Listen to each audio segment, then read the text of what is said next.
तो चलिए आप सभी का बहुत बहुत स्वागत अभिनंदन है आज की इस ऑनलाइन क्लास में। और आज हम ये घन क्या होता है, घन के सूत्र कैसे बनते हैं, घन से संबंधित प्रश्न क्या क्या बन सकते हैं, इनके बारे में आज जानेंगे। जानते हैं हम सबसे पहले घन की परिभाषा। क्या जानेंगे? घन की परिभाषा। तो घन बच्चों छह छह वर्गाकार आकृति से घिरी रहती है। छह वर्गाकार आकृति से घिरी या घिरा हुआ कह सकते हैं। छह वर्गाकार आकृति से घिरी एक बंद आकृति होता है। क्या आकृति होता है? बंद आकृति। ठीक। तो आप कोई भी छह वर्गाकार गत्ता आता है ना, पुट्ठे का, उसको एक बराबर साइज काट लो और उसको एक चारों तरफ से घेर के एक डब्बा बना लो, तो वही कहलाएगा घन। और इसमें सभी वर्गा का, अब वर्गाकार है तो सभी वर्गों का जो आकार है वो एक बराबर। ठीक है, इस चीज का ध्यान रखना। तो घन क्या है? छह वर्गाकार आकृति से घिरी एक बंद आकृति है। ये हो गया घन की परिभाषा। आप क्या जानते हैं घन में क्या क्या होता है? तो घन में पहले तो 12 शीर्ष या उसी को बोला जाता है शिखर। शीर्ष को ही क्या बोला जाता है? शिखर। तो घन में 12 शीर्ष या शिखर होते हैं। ये इसकी संख्या जानना बहुत जरूरी है। अभी किसको शीर्ष बोलते हैं? चलो मैं चिन्हांकित कर रहा हूं। देखो, ये जहां पर दो या तीन भुजा आपस में जुड़े हुए हैं, ये। तो देखो, ऊपर 4, नीचे 4, तो कुल मिला के हुआ 8। तो 8 हुआ, तो शीर्ष से कितने हो गए? 8 लिखे हुए। तो अभी इसको 12 लिख दिया था। शीर्ष बिंदु कितने होते हैं? 8। इसे शीर्ष बिंदु या शिखर कहते हैं। दूसरा आ गए में 12 12 भुजा या कोर या किनारे, इसके 3 नाम हैं, होते हैं। ठीक है। और सभी जो भुजा या कोर है बच्चों, बराबर होता है। ठीक है, यहाँ लिख देता हूँ भुजाएं। यहाँ लिखा नहीं रहा है आज। भुजाएं कैसी होती हैं? तो बराबर होती है। बराबर होती है। ऐसे इसको तुम लोग लिख लेना। अब ये भुजाएं क्या है? देखो, यही जो बना हुआ है, ये रेखा 2, 3, 4। ऊपर देखो 4 ठो, और नीचे भी ऐसे करें तो 4 ठो हो गया। ये 4 4 8। और 4 लाइन खड़ी लाइन है जी, ये देखो। तो कुल मिला के 12 लाइन से, 12 रेखाखंड कहें, 12 रेखा से, लाइन से मिलकर बना है, और इसी को भुजाएं कहते हैं। उसी का नाम है, किनारे भी उसी का नाम। तो ये चीज याद रखना। ठीक है। अगला देखें, भुजाओं के बाद क्या आता है इसमें भाई? फलक। तो एक घन में बच्चों 6 वर्गाकार फलक होते हैं। एक घन में 6 वर्गाकार फलक होते हैं। तो ये हो गया घन के बारे में। ठीक, तो घन क्या होता है अगर कोई पूछे तो सीधी सी बात, छह समान वर्गाकार फलकों से घिरी हुई बंद आकृति घन कहलाती है।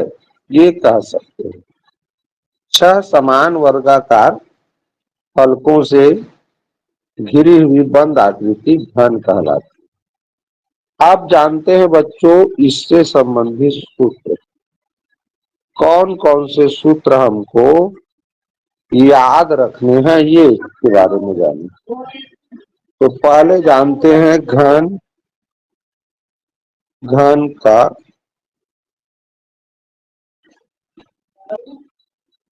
घन का आयतन। देखो, आयतन का मतलब ही क्या होता है, ये ख- आड़ी भुजा, खड़ी भुजा और तिर्यक भुजा, ये तीनों को गुणा कर दो बच्चों, चाहे वो घनाभ रहे चाहे घन रहे। आड़ी भुजा, खड़ी भुजा और तिर्यक भुजा, जो तीनों आपस में देखो एक जगह जुड़ा हुआ, इन तीनों के माप को गुणा कर दोगे तो आयतन निकल जाता है। अब चूंकि घन में सभी बराबर होता है, इसीलिए ये भुजा गुणित भुजा कहलाएगा। घनाभ में क्या होता था, आड़ी भुजा को लंबाई बोलते थे, खड़ी भुजा को ऊंचाई बोलते थे, और तिर्यक भुजा को चौड़ाई बोलते थे। ठीक है, लेकिन इसमें सभी भुजा का माप एक जैसा होने के कारण सबको भुजा ही बोला जाता है, याद रखो। इसमें घन हमेशा याद रखो, जैसे आयत में लंबाई चौड़ाई होता है, अब आयत से बना रहता है घनाभ, तो घनाभ में लंबाई चौड़ाई और ऊंचाई, एक तो ऊंचाई बढ़ जाता है। ले, अब ये वर्ग से बना है, वर्ग में भी भुजा भुजा ही रहता है। अब वर्ग से बने होने के कारण सब भुजा समान है, तो इसमें लंबाई चौड़ाई ऊंचाई नहीं होगा, सब भुजा गुणित भुजा ही होगा। अब ध्यान दो बच्चों, यहां से एक और सूत्र अगर मैं बनाऊं, पहला सूत्र हो गया घन का आयतन। अब इसको मैं दूसरा सूत्र बनाऊं तो भुजा गुणित भुजा का आपस में गुणा कर दूं, तो ये क्या बन जाएगा, भुजा का वर्ग बन जाएगा, और गुणित भुजा। अब ये भुजा का वर्ग क्या है, तो ये बच्चों ये आधार का, यहां से लेकर देखो ये आधार कहलाएगा इसका। मैं देखो रंगीन कर रहा हूं इसको, पिंक कलर, तो ये आधार कहलाता है। तो ये आधार का क्षेत्रफल हो गया। यानी दूसरा सूत्र क्या बना, कि आधार का क्षेत्रफल, भुजा का वर्ग मतलब क्या है, एक वर्ग का क्षेत्रफल है। भुजा का वर्ग मतलब एक वर्ग का क्षेत्रफल, तो इसका जो आधार वाला वर्ग है उसका ये क्षेत्रफल बन गया, अगुणित भुजा। को एक बर्तन मान लिया जाता है, जैसे टंकी मान लिया, कोई बर्तन मान लिया, और उसमें कितना पानी आएगा, ये कितना सामान पानी भरेगा, ये वाला प्रश्न बनता है। तो वहां पर आधार का क्षेत्रफल कभी कभी प्रश्न में दिया रहता है, तो वहां पर आयतन निकालना हो तो आधार का क्षेत्रफल गुणित भुजा लिखोगे। क्यों, क्योंकि भुजा का वर्ग बराबर आधार का क्षेत्रफल है। तो ये क्या बन गया, तीसरा सूत्र बन गया। पहला आयतन का क्या हो गया, भुजा गुणित भुजा गुणित भुजा। दूसरा, दो तो भुजा का आपस में गुणा कर दिए तो भुजा का वर्ग गुणित भुजा।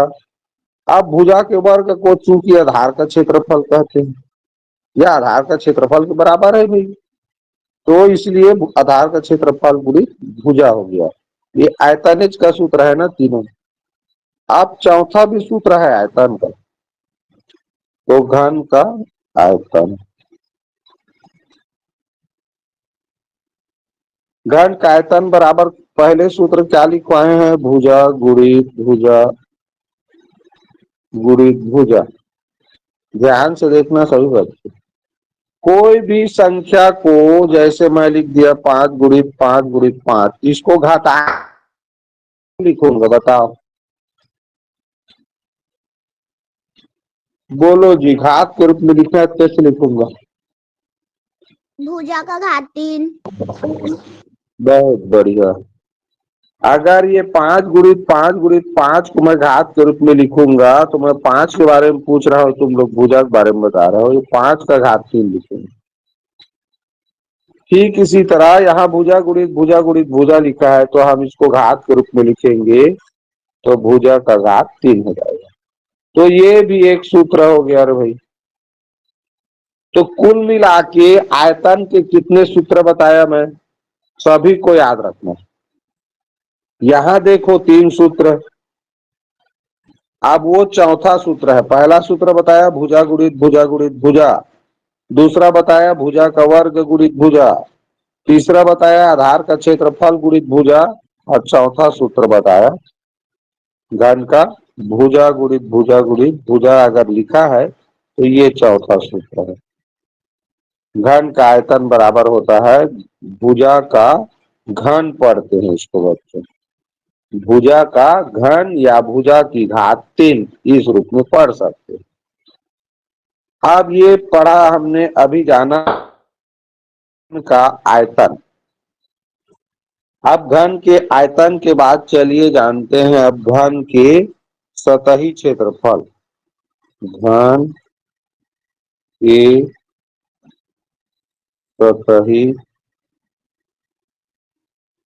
क्षेत्रफल,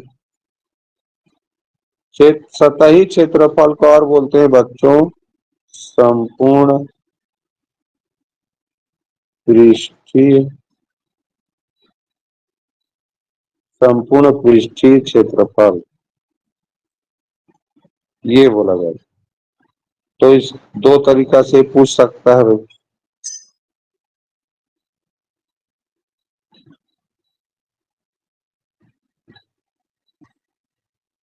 ठीक है, घन का सतही क्षेत्रफल कहे या संपूर्ण पृष्ठीय क्षेत्रफल कहे, इसका मतलब एक ही होता है।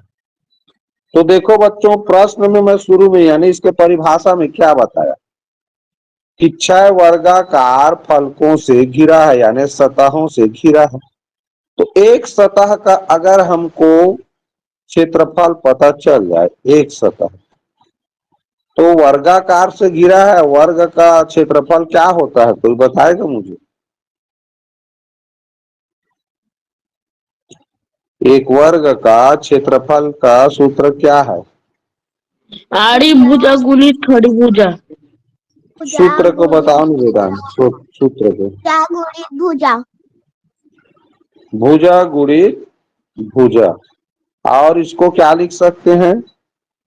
भुजा का वर्ग 2, नहीं भुजा का वर्ग, भुजा का वर्ग लिख सकते हैं। तो ये है वर्ग के क्षेत्रफल का सूत्र, भुजा का वर्ग, यानी एक वर्ग का क्षेत्रफल होता है भुजा का वर्ग। अब मैं चूंकि मैं परिभाषा में बताया हूं रे भाई, 6 वर्ग होते हैं उसमें। कितने वर्ग होते हैं जी? 6 वर्ग होते हैं एक घन में। तो क्या बना? तो 6 गुणित भुजा का वर्ग, यही सूत्र है भुजा के संपूर्ण पृष्ठ का। एक भुजा का एक वर्ग का क्षेत्रफल होता है भुजा का वर्ग। अब 6 वर्ग है तो 6 से गुणा कर देंगे जी, सिंपल सा। समझ आया? वर्ग से घिरा है तो 6 वर्ग का अगर तुमको क्षेत्रफल पता चल जाए, तो भुजा का वर्ग करके ऐसे 6 बार लिख के जोड़ेंगे। अगर तो जोड़ने की बजाय क्या करते हैं, हम उसे गुणा में बदल देते हैं। यही तो करते हैं रे भाई। गुणा कैसे बना है? तो वो एक समान चीजों को जोड़ने की बजाय बार बार हम उसको गुणा बना देते हैं। तो भुजा का वर्ग 6 तो भुजा का वर्ग लिख के जोड़ेंगे, 6 सतह का क्षेत्रफल जानना रहेगा। तो भुजा का वर्ग को 6 बार लिखकर जोड़ने के बजाय 6 से गुणा कर देते हैं। तो ये मिल गया हमको घन के संपूर्ण पृष्ठ का क्षेत्रफल। समझ आया? तो ऐसे करते हैं। अब चलो इसी में एक प्रश्न बना देते हैं, ठीक है? तो ज्यादा अच्छा से रहेगा। देखो बच्चों, घन एक घन की भुजा की लंबाई, एक घन की भुजा की लंबाई मीटर है, तो उसका संपूर्ण पृष्ठीय क्षेत्रफल होगा। चलो तो जो बच्चे समझे हो बताओ कितना होगा। ये रहा हमारा वर्ग का घन का और घन का चित्र। तो 16 का वर्ग संपूर्ण कितना है जी? 24 सेंटीमीटर। संपूर्ण 24 आया। संपूर्ण पृष्ठीय 96 96 आया। ना क्या सूत्र लिखाया हूँ बोलो? बोलो क्या सूत्र लिखाया हूँ? 6 गुणित भुजा का वर्ग। 6 गुणित भुजा का वर्ग, बिल्कुल सही जवाब। तो 6 का 6 लिखेंगे जी। प्रश्न में देखो 4 सेंटीमीटर, तो भुजा के जगह में 4 लिखेंगे, लेकिन भुजा का वर्ग है तो 4 का भी वर्ग लिखना पड़ेगा। इस तरह हो गया 4 का वर्ग हो गया 4 चौक 16। अब 16 का 6 से गुणा करेंगे तो 16 छक्का 96 सेंटीमीटर क्षेत्रफल है, इसलिए वर्ग सेंटीमीटर रहेगा। क्षेत्रफल है इसलिए कभी भी बच्चों चाहे किसी का क्षेत्रफल निकालो, ठीक है? क्षेत्रफल शब्द आया तो वर्ग लिखना पड़ेगा, याद रखना। तो इस तरह से पृष्ठीय क्षेत्रफल निकल गया, ठीक है?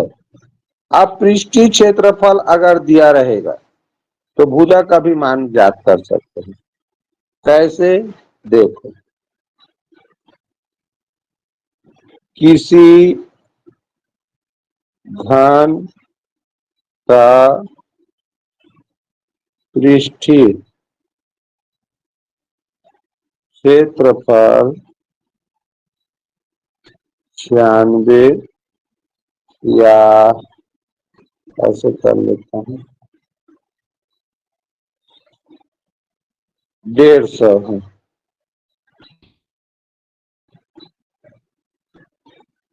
150 वर्ग सेंटीमीटर है।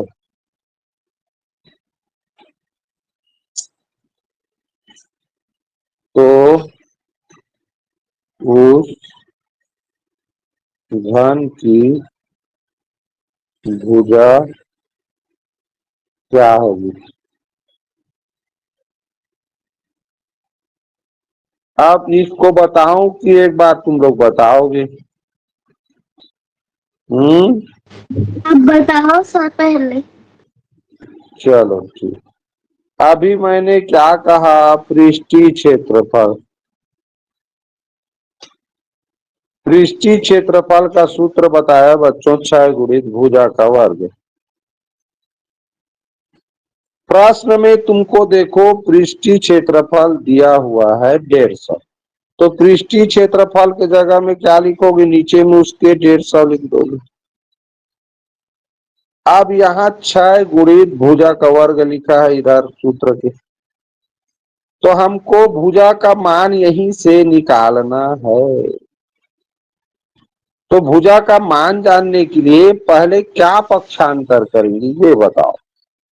है भुजा हाँ, क्षय गुणा लिखा है देखो, भुजा का मान जानना है तो ये क्षय गुणा पक्षांतर करेंगे तो इधर आके क्या बन जाएगा वो, भाग। भाग 6। क्षय से भाग हो जाएगा। तो क्षय से भाग करेंगे तो छह का छह, छह दूनी 12 बचा 3 बन गया 30, 6 पंचे 30, यानी हमको मिला अब 25 बराबर भुजा का वर्ग।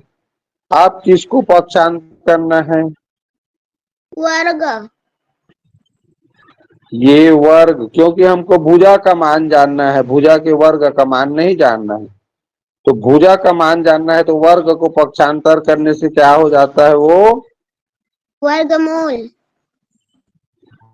हाँ, भुजा को पक्षांतर करोगे तो 25 के ऊपर वो आ के वर्गमूल बन जाएगा, और 25 का वर्गमूल कितना होता है जी, 5। 5। 5 सेंटीमीटर हो गया जी भुजा का मान। और आप समझे रहोगे बच्चों, अगर तुमको ये सूत्र याद रहेगा, अपृष्ठीय क्षेत्रफल पता रहेगा, पहले 6 भाग करने के बाद तुरंत, भाग करने के बाद तुरंत वर्गमूल निकाल लेना, उस जो भी संख्या प्राप्त होगा उस तुरंत उत्तर आ जाएगा चुटकी में। समझ रहे हो, जैसे मान लो आ गया 600 वर्ग सेंटीमीटर पृष्ठीय क्षेत्रफल है, तो भुजा का मान बताओ घन पर। जो समझा होगा बच्चा तुरंत कर सकता है। 10 सेंटीमीटर। 10 सेंटीमीटर। 10 सेंटीमीटर बिल्कुल सही। मैं तो बोला हूं जी, अगर पृष्ठीय क्षेत्रफल दिया रहेगा तो सबसे पहले वो जो गुणित रहता है ना, क्षय भुजा का वर्ग, तो ये क्षय को पहले पक्षांतर करते हैं तो 6 गुणा बन जाता है, 6 गुणा बन जाता है भाग में, 6 गुणा बन जाता है भाग में। अब 6 से भाग करोगे रे भैया तो 100 तो आएगा। अब फिर मैंने बोला 100 का वर्गमूल करोगे। क्यों वर्गमूल करोगे, क्योंकि भुजा का घात 2 है, वही पक्षांतर हो तो वर्गमूल बन जाता है। और 100 का वर्गमूल निकालना बिल्कुल सरल भाई, 100 का वर्गमूल निकालना बिल्कुल सरल है। कितना होता है 10, तो 10 सेंटीमीटर हो गया घन के भुजा का मान। तो अब हमने क्या जान लिया, पृष्ठीय क्षेत्रफल कैसे निकालते हैं किसी घन का। ठीक है, अब इसमें एक और चीज जान सकते हो। क्या चीज जान सकते हो बताता हूं। मान लो किसी घन, किसी घन का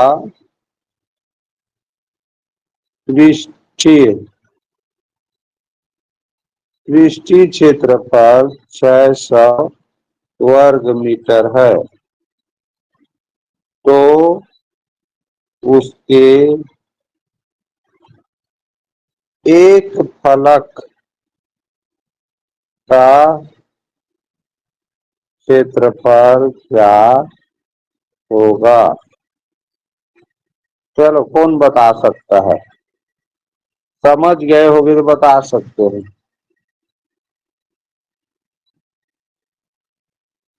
किसी को समझ आया है प्रश्न? 100 सर। 100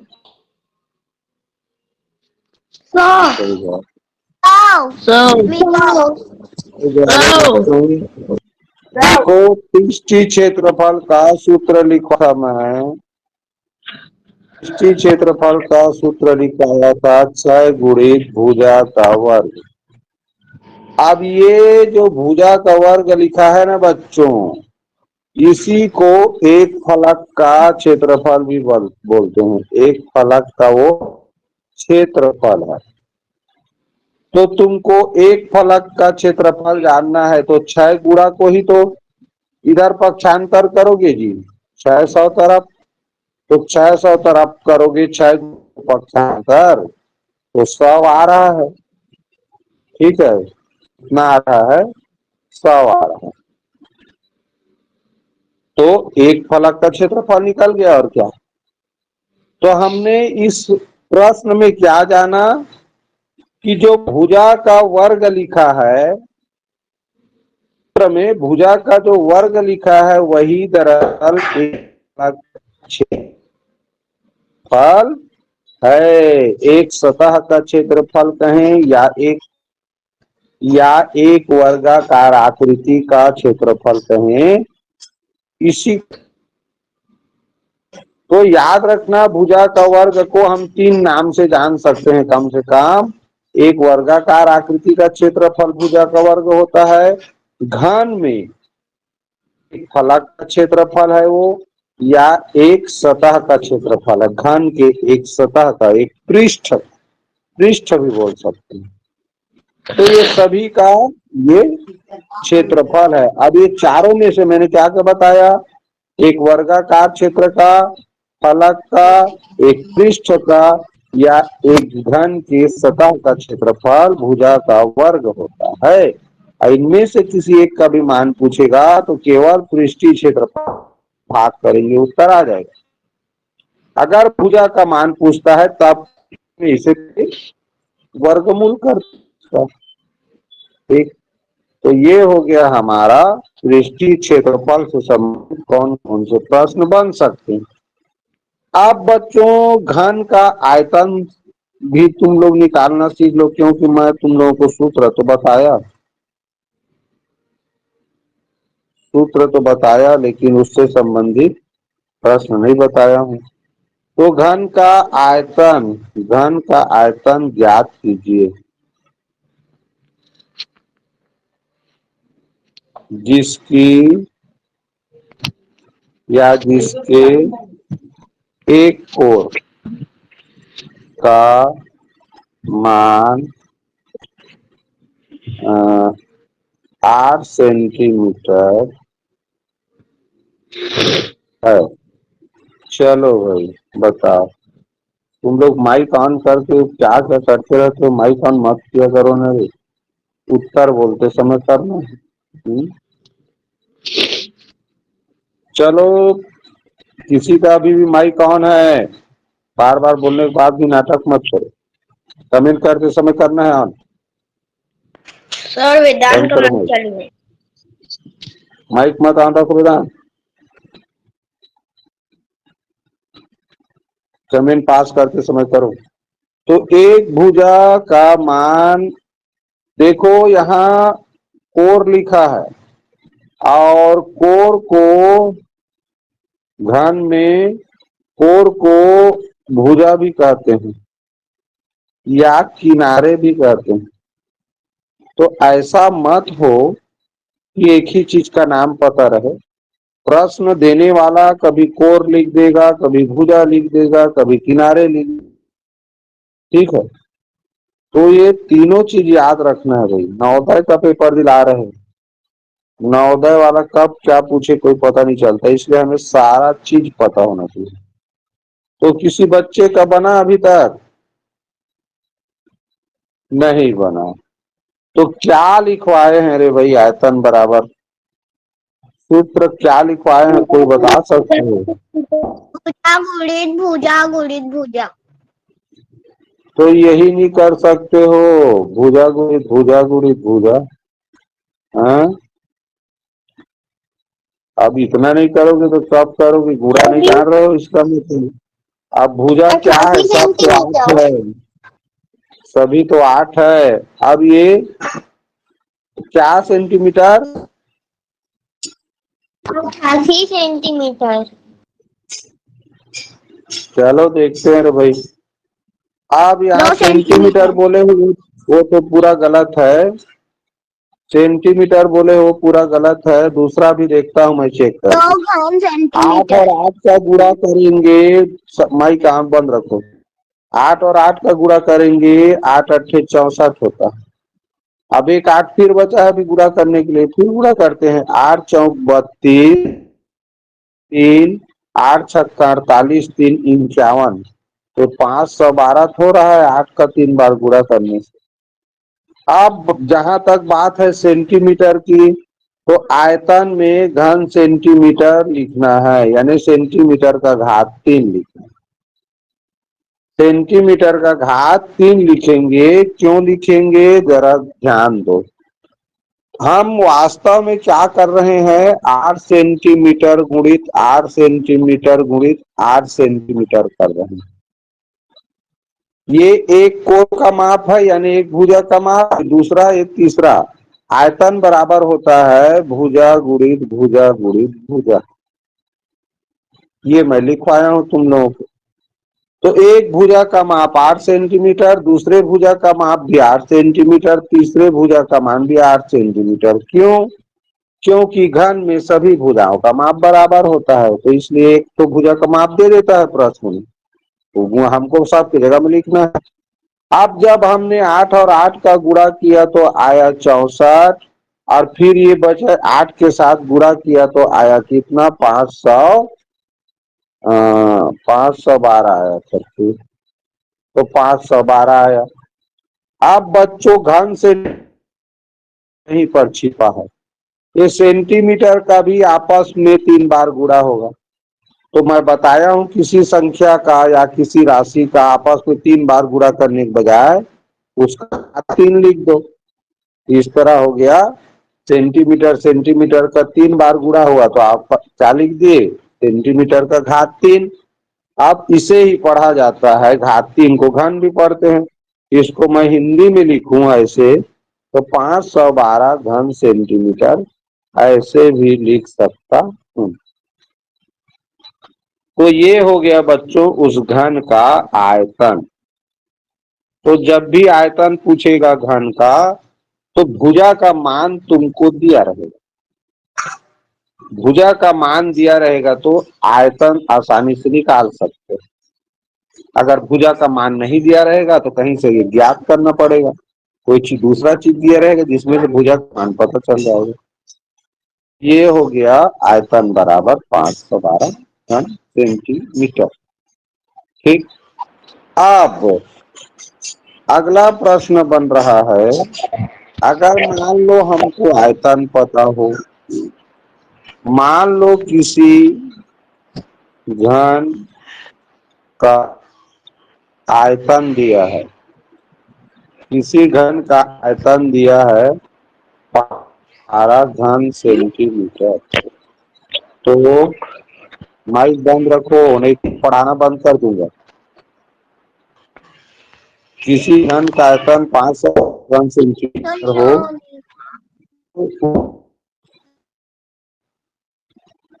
घन का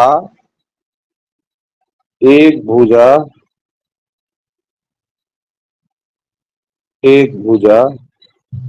का माप बताओ।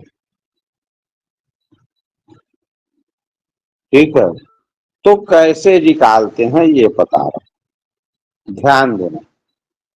हमको आयतन बराबर सूत्र एक पता है क्या, कि भुजा का घात 3 होता है, ये सूत्र पता है। इसीलिए मैंने कहा ना, 4 सूत्र बताया हूं तुम लोगों को, 4 या 5 सूत्र, 4 सूत्र बताया हूं आयतन में। तो आयतन के चारों सूत्र का काम अलग अलग जगह में अलग अलग होता है। तो अगर भुजा का मान पूछे तो हमको ये सूत्र लगाना है। आयतन दिए है प्रश्न 12, जानना है तो यहां से क्या करेंगे, ये घात 3 जो लिखा है ये पक्षांतर होगा, तो घात 3 को पक्षांतर करने पर घन मूल बनता है, वर्गमूल नहीं बनता, घन मूल बनता है। तो इस तरह भुजा बराबर मिल गया हमको घन मूल 512, घन मूल 512। तो अब भुजा का मान निकालें कैसे? तो कैसे निकालते हैं देखो बच्चों, बता रहा हूं। ये अभाज्य गुणनखंड निकालते हैं, अभाज्य गुणन। अब कैसे अभाज्य गुणनखंड निकालेंगे? तो 512 दिखेंगे अभाज्य गुणनखंड, जो बच्चे सीख गए हो तो जो शुरू से पढ़ रहे हो। तो पहले 2 से भाग जाएगा, सम संख्या है तो 2 दूनी 4, बचेगा 5 में 1 तो 11 बन गया, 2 पंचे 10, अब बचेगा फिर 1 तो 12 बन गया, 2 छक्का 12। ये हो गया 2 से भाग। सम संख्या है 256, तो फिर 2 से जाएगा, 2 1 कम 2, 2 दूनी 4, 5 में से 1 बचा तो 16 बन गया, 2 अट्ठे 16। अब फिर 2 से भाग तो 2 छक्का 12, 2 चौका 8। एक बार में 2 अंक बाद में नहीं ले सकते, शुरू में ले सकते हैं। 2 से 2 तिया 2 दूनी कम, 2 छक 1 बचेगा, 2 छक्का 12।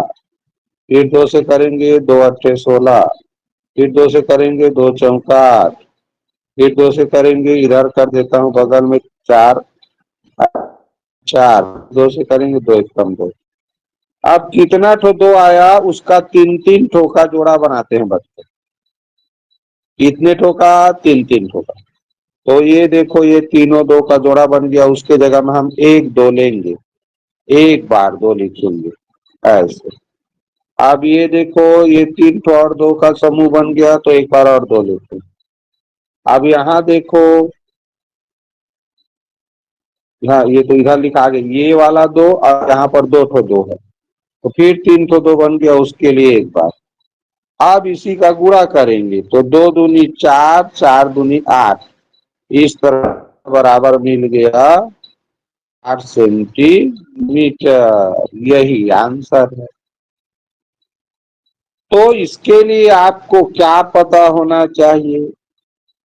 अगर आप लोग चाहो, अगर आप लोग चाहो तो कम से कम 1 से लेकर 10 तक, ऐसे 10 तक का घन याद कर लो। तो घन जैसे वर्ग याद रखे हो तो वर्गमूल निकाल लेते हो ना, ऐसे ही तो 1 का घन 1 h होता है, 2 का घन 8 होता है। घन माने 2 का घन का मतलब क्या हुआ? 2 गुणित 2 गुणित 2। 2 का घात 3 है जी, तो 2 दूनी 4, 4 दूनी 8, तो 2 का घात 8 होता है। 3 का घात 3 का घन 9 या 27 होता है। 4 का घन 64 होता है। 5 का घन 125 होता है। ऐसे करके तुमको क्या करना है? 1 से लेकर 10 तक कम से कम, मैं ज्यादा का नहीं कह रहा हूं, 1 से लेकर 10 तक का क्या याद कर लो? घन संख्या याद रखो। अब घन संख्या याद रखोगे तो क्या होगा? तुम ये 512 को देखते ही बता सकते हो कि ये तो 8 का घन संख्या है। अब 8 का घन संख्या है, इसका मतलब इसका वर्गमूल घनमूल 8 होगा। जैसे फॉर एग्जाम्पल, जैसे बच्चों हम लोग क्या करते हैं, जैसे 64, जैसे 64 का मैं तो क्या देखते हो तुम लोग कि ये किसका वर्ग संख्या है? तो ये हम याद करके रखे हैं कि 8 का वर्ग संख्या 64 होता है।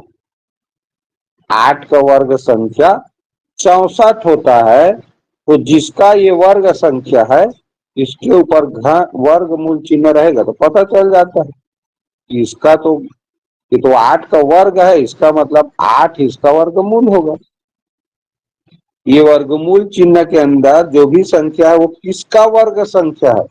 तो 8 का, इसका मतलब 8 इस 64 का, यानी वर्गमूल 64 का ये वर्गमूल है जी 8।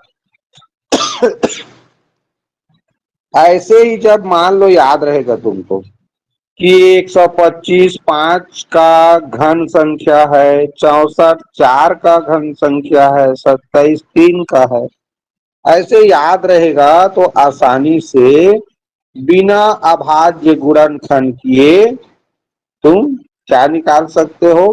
घन मूल निकाल सकते हो। अब क्षय का क्या होता है?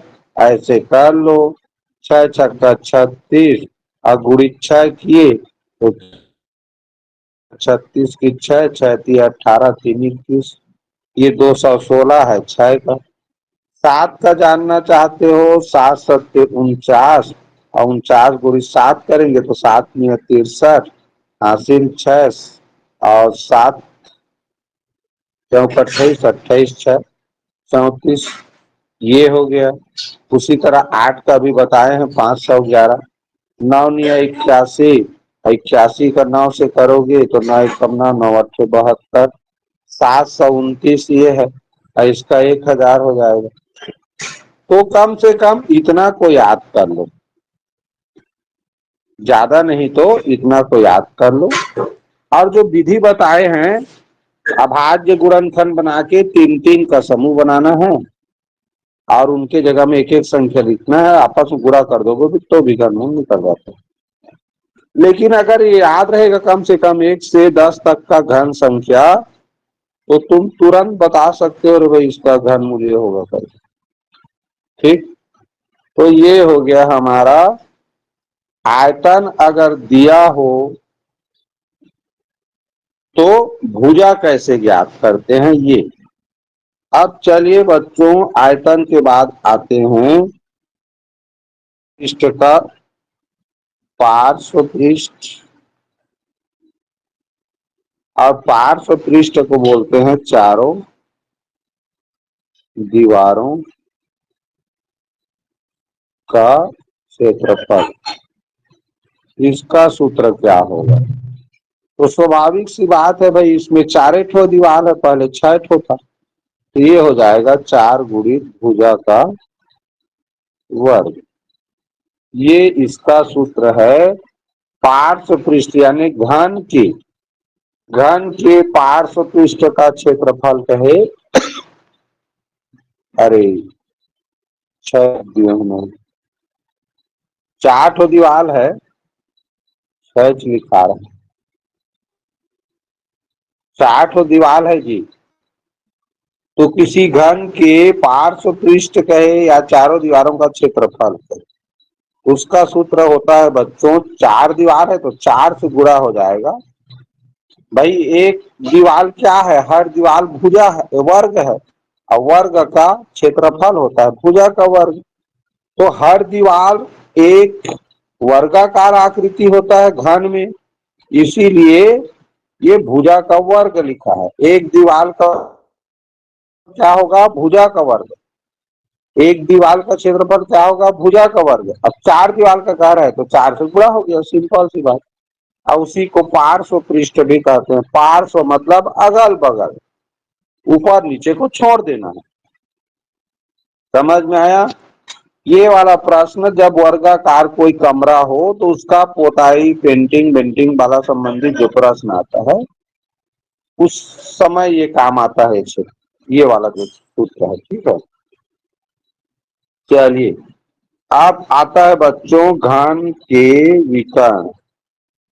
घन के विकर्ण का सूत्र। तो घन के विकर्ण का सूत्र अच्छे से लिख लेना, वर्गमूल 3 गुणित भुजा। किसी बच्चे को वर्ग के विकर्ण का सूत्र याद है? वर्ग के विकर्ण का सूत्र है?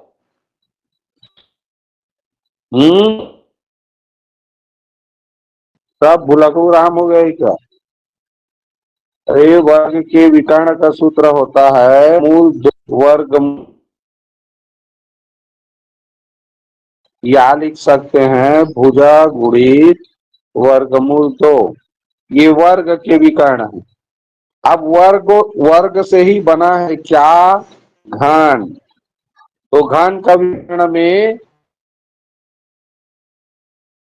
केवल लंबाई चौड़ाई आड़ी गुणित खड़ी होता है। भुजा गुणित खड़ी भुजा निकालते हैं, क्षेत्रफल निकालते हैं। तो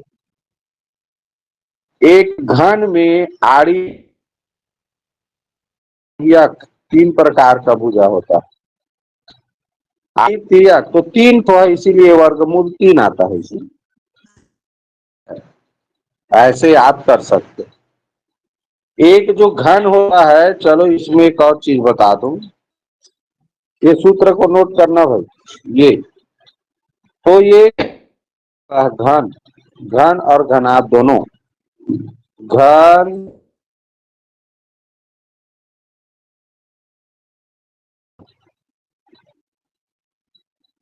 त्रिविमीय, इसको नोट कर लेना, त्रिविमीय आकृति है। त्रिविमीय क्यों बोलते हैं? क्योंकि इसमें भुजा भी होता है, आड़ी भुजा भी होता है और तिर्यक भुजा भी होता है। यानी होता है, चौड़ाई भी होता है और ऊंचाई भी होता है। इसीलिए जिस भी ठोस, कोई भी ठोस चीज बच्चों त्रिविमीय होता है, यानी कि उनको उसमें लंबाई भी होता है, चौड़ाई भी होता है, ऊंचाई भी होता है। तो घन और घनाभ त्रिविमीय आकृति है। तुम लोग देखना, विमाएं लिखा रहता है ना जी, किसी आयत की विमाएं, तो विमाएं मतलब क्या है? उसका लंबाई चौड़ाई को विमाएं बोलते हैं। उसी घन घनाभ की भी विमाएं बोलेंगे, तो घन घनाभ की विमाएं क्या होगा? लंबाई, चौड़ाई, ऊंचाई, आड़ी भुजा, खड़ी भुजा, तिर्यक भुजा। और वर्ग, आयत, अब हम इसमें और क्या पढ़ रहे हैं? समकोण त्रिभुज। ये 3 आकृति के बारे में विशेष कर पढ़ते हैं। तो वर्ग, आयत, समकोण त्रिभुज, ये दो विमीय आकृति है। ये भी याद रखना भाई, कौन जानता है किसी प्रश्न में पूछ दे। तो घन घनाभ विमीय आकृति है, जबकि वर्ग, आयत, समकोण त्रिभुज और कोई भी बहुभुज ले लो सब, क्योंकि ये सब क्या है जी? बहुभुज तो है। तो कोई भी बहुभुज दो विमीय, इसी को और ऐसे लिख सकते हैं, द्विविमीय आकृति है। ये चीज भी याद रखना, क्योंकि इसमें एक आड़ी भुजा होता है, एक खड़ी भुजा होता है, एक आड़ी भुजा ही होता है। तिर्यक भुजा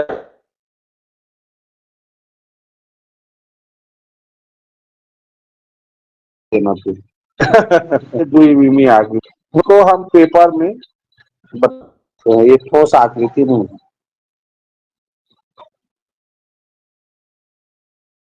बता दिया, क्या बता दिया? घन के विकर्ण। अब देखो, मान लो घन का विकर्ण दिया है, घन का विकर्ण तुमको पता है, क्या पता है? कि को कि घन का, ऐसे करता हूं तो दूसरा चीज बनाते हैं। किसी घन की एक का मान 16√3 है,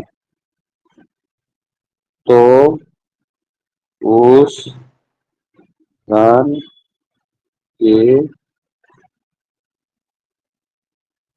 के विकर्ण का मान करें। कोई बता सकते हो तो बताओ।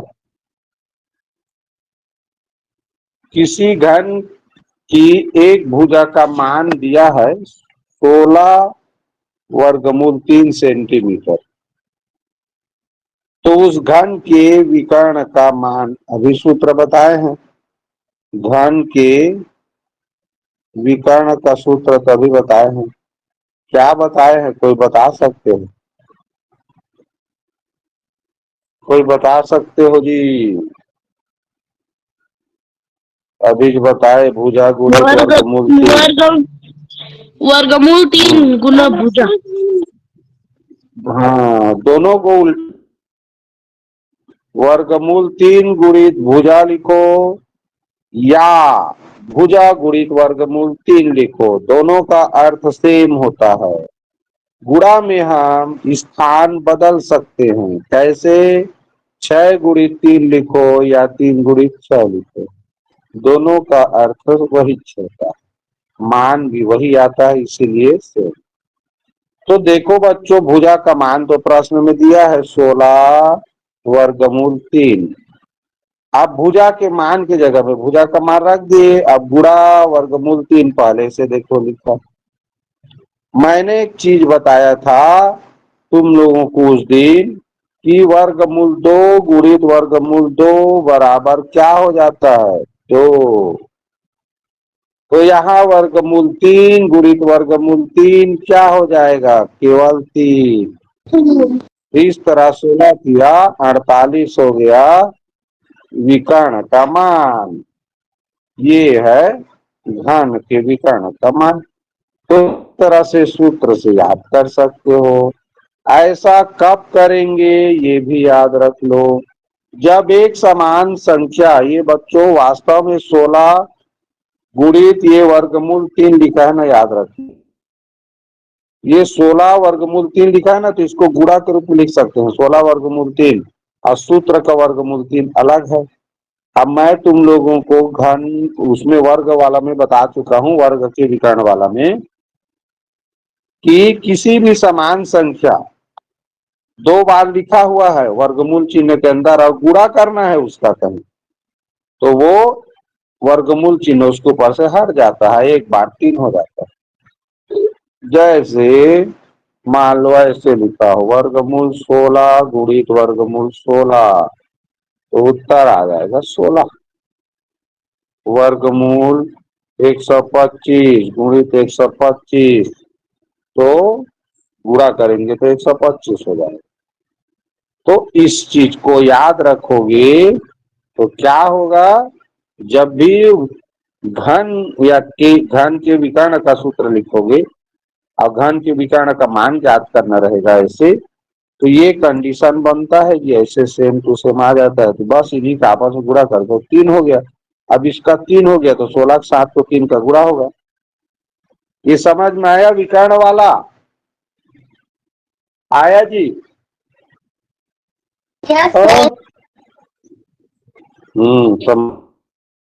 समझे खतरनाक रहता है। तो चलो एक और प्रश्न विकर्ण से ही संबंधित बना दूं। लास्ट प्रश्न, चलो अब यहीं पर देखो, मान लो माना कि विकर्ण किसी विकर्ण का मान 64 सेंटीमीटर, तो उसकी एक भुजा, एक घन है ना, माना कि किसी घन घन के विकर्ण का मान 64 सेंटीमीटर है, तो उसकी एक भुजा का मान बताओ। तो देखो बच्चों, घन का विकर्ण लिखा है, घन का विकर्ण लिखा है, इसका मतलब घन के विकर्ण का ही सूत्र लगेगा, ये कंफर्म हो जाता है। जो चीज शब्द प्रश्न में दिया हो जिसका ही सूत्र लगेगा, तो किसी घन के विकर्ण का सूत्र माने मान दिया, इसका मतलब घन के विकर्ण का सूत्र लगेगा, और इसका सूत्र है वर्गमूल 3 गुणित भुजा, ये अभी बताया हूं। आप देखो यहाँ पर भुजा है, भुजा का मान पूछा हूं, तो घन का विकर्ण कितना दिया है? 64। अब इधर क्या लिखा है? वर्गमूल 3 गुणित भुजा। तो भुजा का मान जानना है तो क्या करेंगे बताओ, क्या करेंगे? अच्छा। हम्म क्या करेंगे? अरे इतना सरल को नहीं बता रहे, कम से कम क्या करेंगे उसको तो बताओ। भुजा का मान जानना है तो भुजा के साथ कुछ नहीं रखते, भुजा की तरह हाथ जो रहता है उसको पक्षांतर करके, सीधी सी बात। तो वर्गमूल 3 गुणा में है, वो हो जाएगा वर्गमूल 3 भाग में, ऐसे हो जाएगा। कैसे भूल जाते हो तुम लोग? हाँ भाई, जिसका मान जानना रहता है उसके साथ जो भी रहेगा पक्षांतर करते हैं। तो वर्गमूल 3 गुणा के रूप में है, उसको इधर भेजेंगे। तब तो भुजा गुणित भुजा बराबर क्या मिला हो, 64 बटे वर्गमूल 3। अब यहीं पर एक और बताया लिखा है ना, तो 16 को 3 के गुणक में लिखना है। तो सॉरी 64 को, तो 64 को देखो 3 से अगर भाग करें तो कितना आता है? 3 दूनी 3, 3 16, 3 दूनी, और ये 16 3। मैं पिछले प्रश्न में 64 लिखा था कि क्या लिखा था, मैं गलत बोल लिया। अरे 48 लिखना था मुझे। ये 64 को ना, क्या है, हमको ऐसा संख्या सोचना रहता है जिसका हल करके बने। तो ये 48 मानेंगे। क्या मानेंगे इसको? 48। अब क्यों मानेंगे बता रहा हूं। मैं गलती से उसको 48 को 64 आया था ऐसे समझ लिया। अब क्या करना है बच्चों, ये जल्दी जल्दी में दूसरा बटन छाप। ये 48 को 3 से भाग करके देखना, तो ये आता है 16। तो हम क्या लिखेंगे? 48 को यहां पर करके बता रहा हूं, 16 गुणित 3 ऐसे लिख सकते हैं, क्योंकि 16 3 48 होता। अब ये वर्गमूल 3 है। आप 3 को लिख सकते, वर्गमूल 3 गुणित वर्गमूल 3, और नीचे में है वर्गमूल 3, अभी बताया हूं। तो वर्गमूल 3 ऊपर नीचे कट जाता है, इस तरह बच्चा बचता है 16 वर्गमूल 3। तो ये हो जाएगा एक भुजा का मान। ठीक है, तो ऐसे करके निकाला जाता है। यानी जो भी संख्या, जब ये वर्गमूल 3 बटे में पक्षांतर करोगे तो ऊपर की संख्या को 3 के साथ गुणा करके लिखना है। यानी 48 के साथ 3 का नहीं गुणा करना है, 48 को 3 से भाग करके देख लेना कितना आता है। तो 48 को 3 से भाग के 16 आया, तो इसका मतलब हम 16 गुणित 3 लिख सकते हैं। अब 3 को वर्गमूल 3 गुणित वर्गमूल 3 लिख सकते हैं, मैंने पिछले में बता दिया है। तो वर्गमूल 3 आपस में कट जाता है। कुल मिला के ये वर्गमूल 3 को काटना रहता है, तो हमें ऊपर वर्गमूल 3 लाए बगैर काट नहीं सकते। इसीलिए पहले 3 लाते हैं, 3 लाने के बाद उसको वर्गमूल 3 गुणित वर्गमूल 3 करते हैं, फिर एक कट गया तो बच जाता है 16 वर्गमूल 3। अब ये सेंटीमीटर है, सेंटीमीटर। ये है भुजा का मान। कब? जब विकर्ण का मान दिया हो तो ऐसे भुजा का मान ज्ञात कर सकते। ठीक, संख्या लिखा है उसको 3 के गुणा के रूप में लिखना है, तो 48 को 16 3 48 लिख सकते हैं। समझ गए?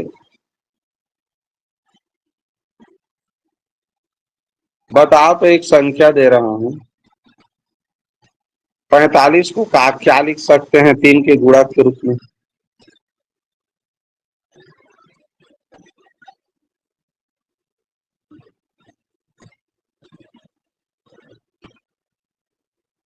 पैंतालीस 15 या 45 नहीं होता है जी।